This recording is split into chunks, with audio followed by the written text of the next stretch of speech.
Good morning guys. तो message of the day क्या है आज का, लेट्स सी।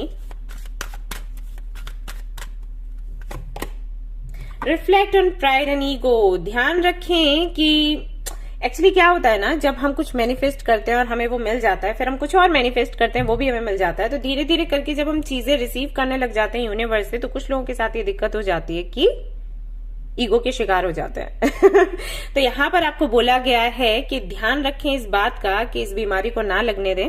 और अगर दूसरों में आप ये चीज देखते हैं कि वो काफी इगोइस्टिक हैं, काफी ज्यादा उनमें घमंड आ गया है, तो ध्यान दे कहीं ऐसा तो नहीं कि आपके साथ भी वो चीज हो, या आपके साथ है इसलिए आप दूसरों को ऐसे देख रहे हो।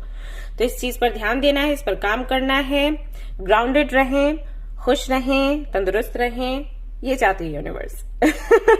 ऑलराइट, तो ये थी आपकी छोटी सी रीडिंग। आई होप कि आपको पसंद आई हो। पसंद आई है तो लाइक जरूर करें। कल फिर से आऊंगी एक नए मैसेज के साथ। टिल